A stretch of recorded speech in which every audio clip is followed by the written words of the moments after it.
In the headlines of this hour on VTV News, National Assembly discusses revision of draft law on trade union at plenary session.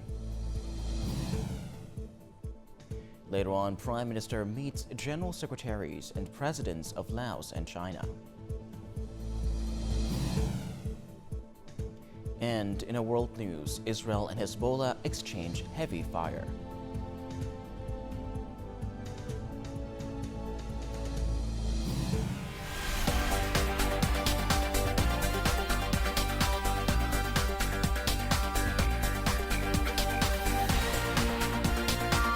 Broadcasting from Hanoi, the capital of Vietnam. VTV News starts right now. Good afternoon. It is currently 3 p.m. local time and you're tuning in to 30 minutes of VTV News. I'm Lilin Lei with the latest updates. Now, top news of this hour, continuing the agenda of the 8th session, the National Assembly held a plenary discussion on Thursday morning to address differing opinions regarding the draft of the revised trade union law.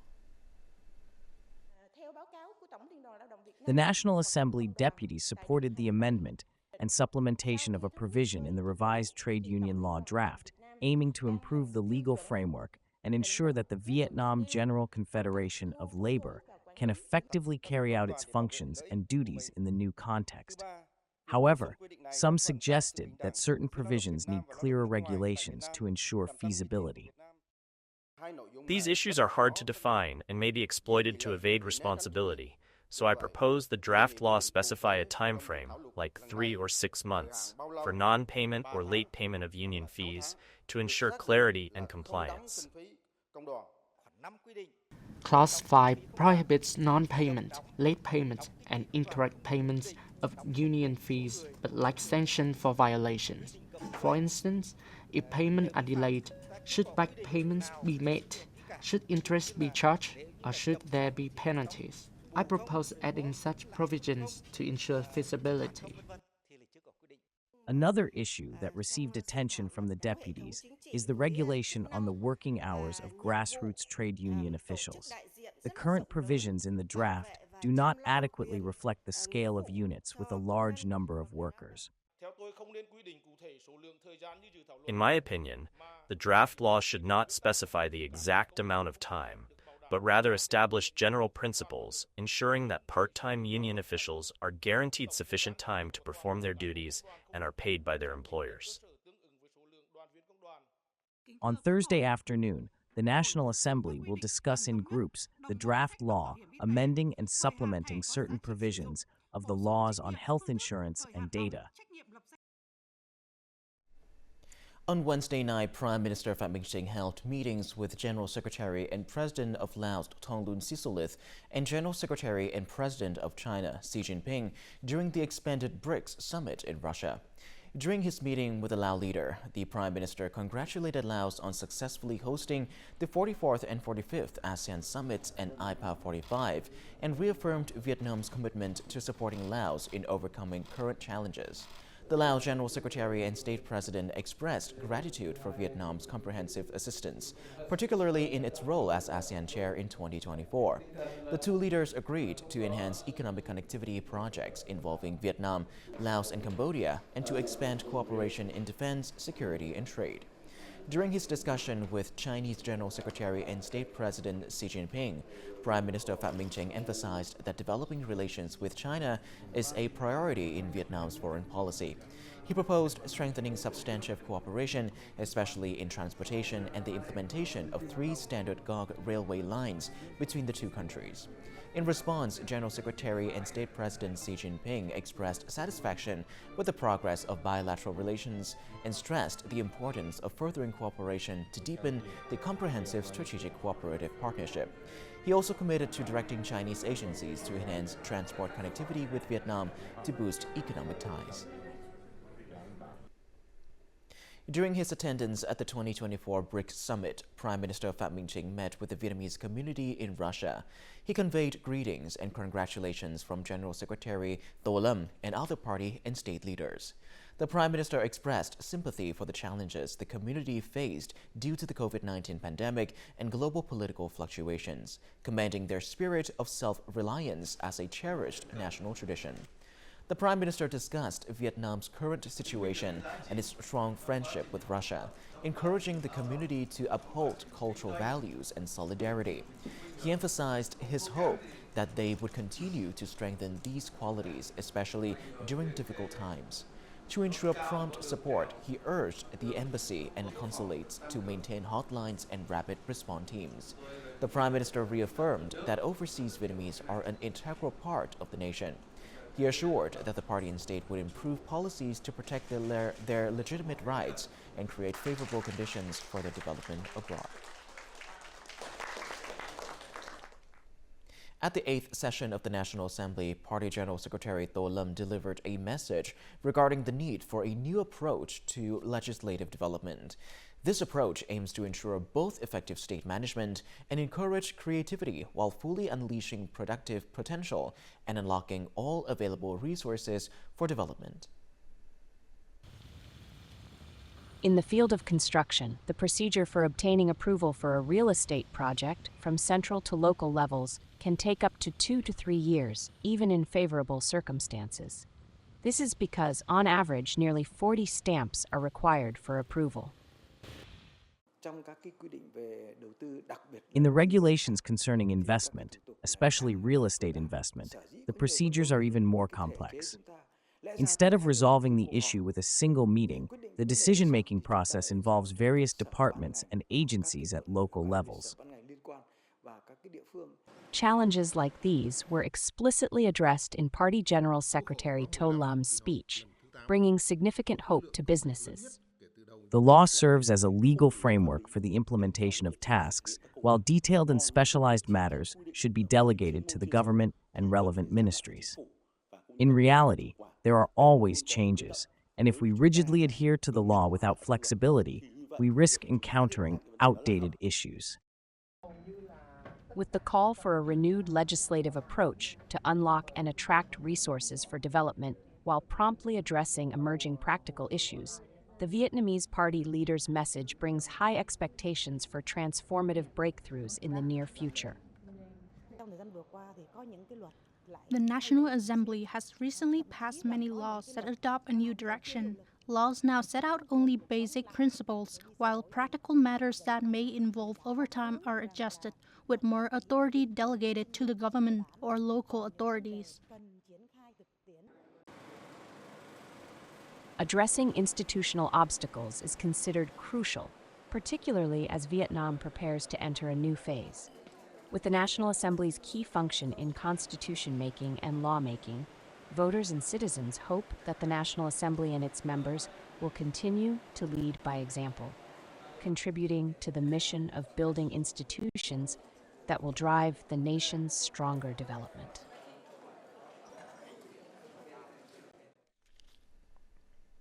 Vietnam's fresh coconuts are making their mark in 15 international markets, with annual exports totaling 30,000 tons. Recently, China granted an export code for these coconuts, opening up a market that consumes over 4 billion coconuts each year, with 2.6 billion being fresh. Vietnamese coconuts are poised for significant export growth due to their quality, long shelf life, and abundant supply. By the end of October, Vietnam's fruit and vegetable export turnover is projected to reach nearly $6.2 billion, with fresh coconuts contributing over $120 million and ranking sixth. This trend points to a promising future for Vietnamese coconut exports in global markets. The U.S. Department of Commerce has issued a preliminary decision in its anti-subsidy investigation concerning frozen warm water shrimp imported from India, Ecuador, Vietnam, and Indonesia, which impacts Vietnam's shrimp exports to the U.S. The import tax rate for Vietnamese shrimp has been set at 2.84%, while India faces rates of 5.63 to 5.87%, and Ecuador from 3.5 to 4.4%. Notably, some Vietnamese shrimp exporters are facing a staggering tax rate of 221.82%. Vietnamese shrimp ranks third in terms of export turnover to the U.S. market, valued at $665 million, following India at $2.7 billion and Ecuador at $1.4 billion. The U.S. Department of Commerce International Trade Commission is expected to announce its final ruling on December the 5th. In light of increasing lawsuits and trade disputes, Vietnamese seafood enterprises must prioritize quality control and be prepared to adapt to potential challenges. In addition to capital constraints, OCOP entities, including cooperatives, small and medium-sized enterprises, and micro-enterprises, face another major challenge: finding markets independently, thus supporting the promotion and commercial facilitation of products after their OCOP rating is crucial. Let's visit Bà Rịa Vũng Tàu province to learn more about this issue. With support from trade promotion agencies, this OCOP honey product has evolved from merely processing and selling to other businesses. It now boasts its own brand and exports honey to the Japanese market. We have received significant support from government agencies and now participate in trade fairs and exhibitions, which allows us to connect with consumers and increase the visibility of our products. This company has also repeatedly updated its product designs and packaging. Recently, it received over 117,000 USD in support to completely upgrade its machinery and equipment for processing. With the state backing in terms of machinery and equipment support, businesses can significantly reduce costs, making it easier to compete. Bà Rịa Vũng Tàu has been supporting OCOP entities by finding solutions to help their products break through in the market. This support focuses on transitioning from raw production to deep processing. As a result, this company now earns about 58,000 USD per month from its deep processed products. To process the products in a safer manner and ensure better preservation for longer shelf life on store shelves, the province has supported us with mechanization of the production process.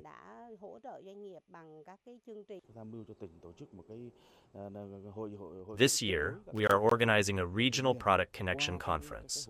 Through this conference, OCOP entities have the opportunity to reflect on their products and connect with other provinces. To promote the development and consumption of OCOP products, the agricultural sector of Bà Rịa Vũng Tàu has implemented various trade promotion activities for these products, with a focus on trademark and brand protection registration.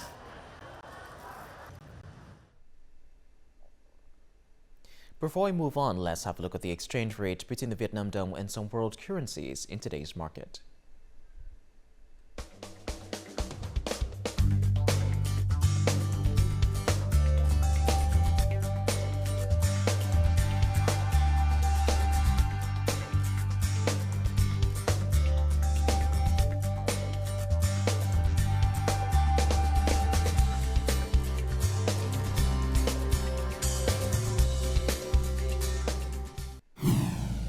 Coming up next on VTV News.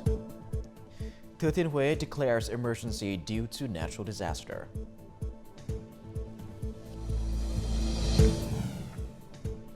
And later on, Peruvian Q-pop meets Vietnamese traditional instruments in concert.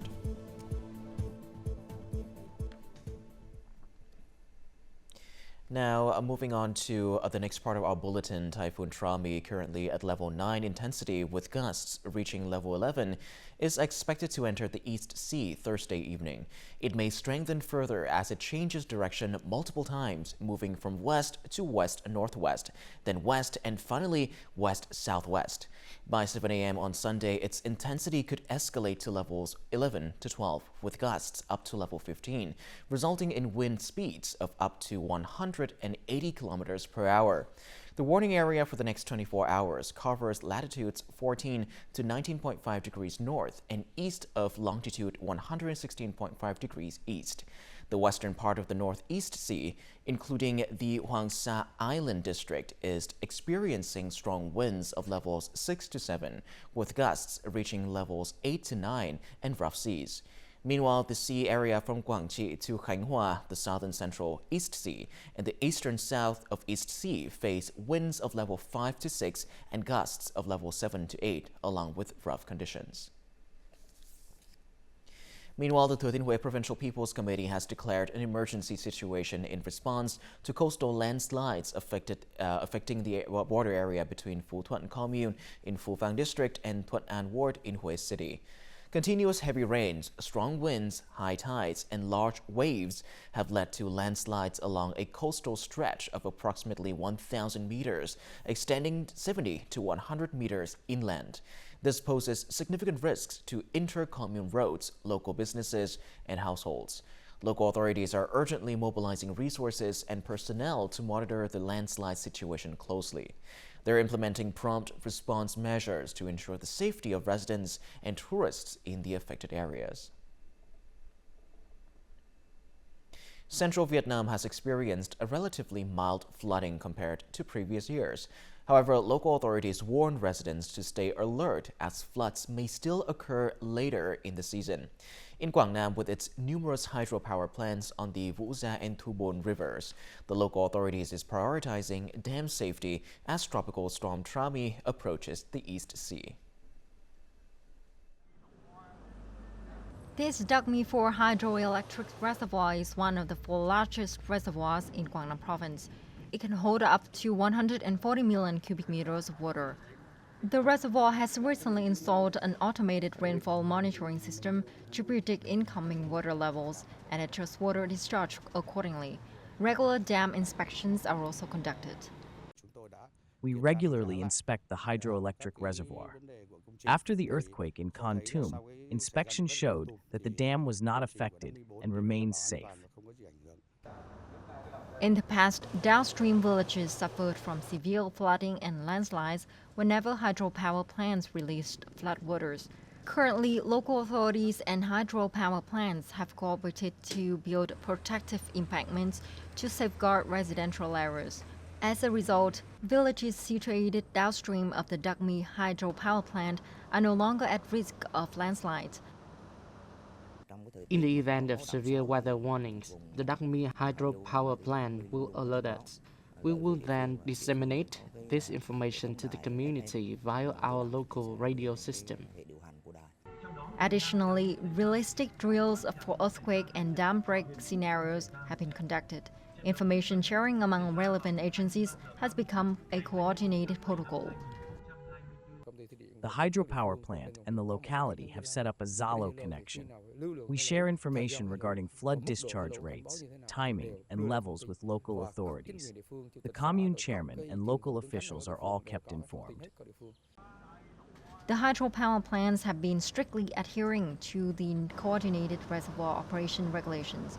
However, with the unpredictable weather, the local authorities must proactively prepare measures to respond to hydropower incidents for resident safety in downstream areas. For the past 3 months, residents of 2 village clusters in Chiang Den Commune, Sơn La City, have been living in a flooded area. This commune was one of the areas severely affected by Typhoon Yagi last July. The deep flood waters have made life extremely difficult for the locals. More in the following story. These makeshift rafts serve as the daily mode of transportation for about 20 households in Nam Nhieu village, allowing them to get in and out of the village. The people are skilled at pulling rafts like this. Pulling the raft back and forth is difficult, but the children still have to go to school regularly. I know the danger, but I have to accept it. Many households in Nam Nhieu village have relocated to temporary residences elsewhere, while some residents are determined to stay put. Water has come all the way into my house, so I moved my stuff to my brother's house. I had to use a bamboo raft to carry my stuff. Originally a low-lying area in Chiang Den, the flooding here has been unprecedented this year. While authorities are implementing solutions, they face significant challenges in resolving the situation. Low-lying areas and caves are buried, so the water drains very slowly. We have relocated as many households as possible. We have explored the possibility of building a channel for water to drain to Nậm La stream. The other 2 points are surrounded by mountains, so the investment would be very expensive. Rowing a raft at night is difficult and dangerous, yet it remains the only way for residents to return home. People are still waiting for the water to recede so that their lives can return to normal soon. A one-of-a-kind musical performance blending Q-pop, a unique genre from Peru, with Vietnamese traditional instruments, was held on Wednesday evening at the Hanoi Opera House. The event is part of a series celebrating the 30th anniversary of diplomatic relations between Vietnam and Peru. The Q-pop and Quechua concert brought together top artists from both nations for an unforgettable night of musical harmony.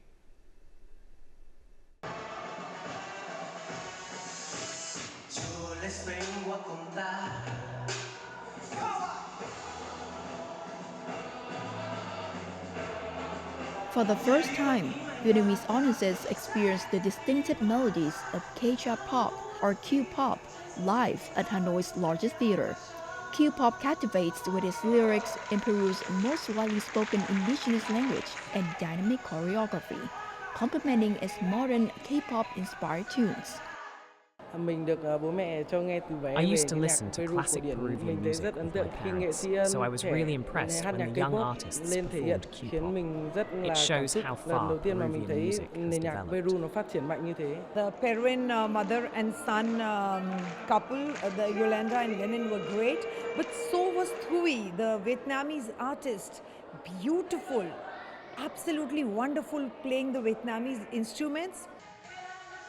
Using music as a bridge to overcome language barriers, the Q-pop Quechua concert also brought Vietnamese and Peruvian cultures closer together.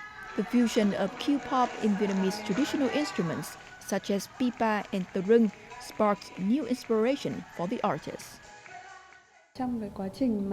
The Peruvian artists tried playing the pipa and were very curious when they heard the tune. I also learned more about Peruvian indigenous culture through their music. This show helps connect the two cultures. Vietnam is truly a country rich in culture and history. The Vietnamese artists were very open, and working with them inspired me in my new compositions. When rehearsing the song Hello Vietnam, I was deeply moved because I felt a real connection with the culture here. Bonds our cultural diversity, the cultural diversity of Peru and Vietnam. That's why we have Vietnamese players here and Vietnamese instruments. We exchange our cultural diversity and also strengthens our international relations. Since the establishment of diplomatic relations in 1994, Vietnam and Peru have made significant strides in advancing political, trade, and investment relations. The concert not only celebrated the growth of the bilateral relationship, but also set the stage for future artist exchanges and the enrichment of the musical heritage of both nations. Bắc Ninh Province has been actively preserving and promoting Quan Họ folk singing since it received UNESCO recognition as an intangible cultural heritage of humanity. To date, the province has honored 156 singers with the title of Quan Họ folk artists. These artists received a certificate from the Provincial People's Committee chairman, a one-time monetary reward of 7 times the basic salary, a monthly allowance equal to the basic salary, and annual health insurance support. Bắc Ninh has recognized 44 original Quan Họ villages and 150 Quan Họ practicing villages, providing support mechanisms for these villages and clubs. The province has also made significant investments in cultural infrastructure to support this traditional art form. Coming up next in our world news, Israel and Hezbollah exchange heavy fire.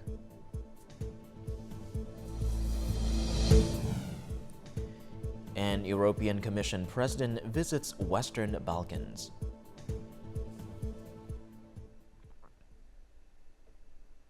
Now moving on to our world news, Hezbollah fired precision-guided missiles and launched new types of attack drones for the first time in clashes with Israeli troops on Thursday. The group said it had been able to push back Israeli troops in clashes in several border villages in southern Lebanon.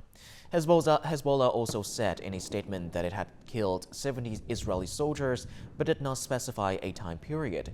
Israel is currently on a relentless offensive against Hezbollah. In the past 24 hours, the Israeli army has carried out at least 17 airstrikes on the outskirts of Beirut, Lebanon, marking the heaviest attack on the area in more than a year. European Commission President Ursula von der Leyen began a tour of the Western Balkan countries on Wednesday, assuring them that the enlargement of the trade bloc remained one of its priorities. Albania is the first stop on their 4-day trip. The country is on its way to joining the EU. Speaking at a meeting with Albanian Prime Minister Edi Rama, the European Commission President pledged that enlargement would be a top priority on the EU's agenda. Meanwhile, Albanian Prime Minister Edi Rama expressed hope that the process would be completed by 2030, although he acknowledged the much harder work ahead of complying with EU requirements.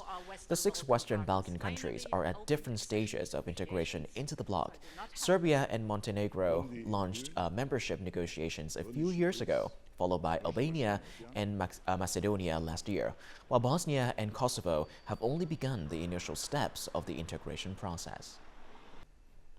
Tropical storm Trami made landfall on the Philippines' main island of Luzon early Thursday morning, causing at least 23 deaths from floods and landslides, and forcing schools and government offices to close for a second consecutive day. The storm has triggered widespread flooding and landslides in northeastern Philippines. Floodwaters have submerged numerous houses, swept away cars, and compelled authorities to shut down schools and offices. The death toll, currently at 23 and mostly due to drowning, is expected to rise as floods and landslides have left towns and villages without power. According to the Philippine National Weather Agency, Typhoon Trami, with maximum sustained winds of 95 kilometers per hour and gusts up to 160 kilometers per hour, is moving westward across Isabela Province towards the East Sea. Up next is the weather forecast.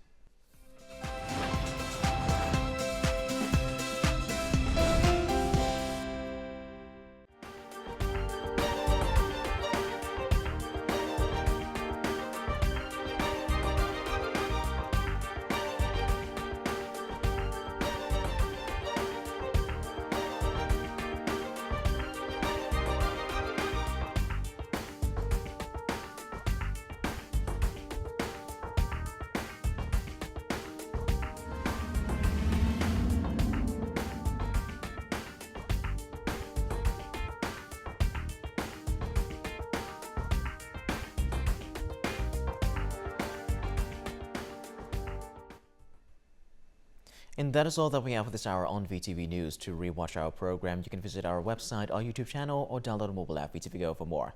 Thank you for watching, and goodbye for now.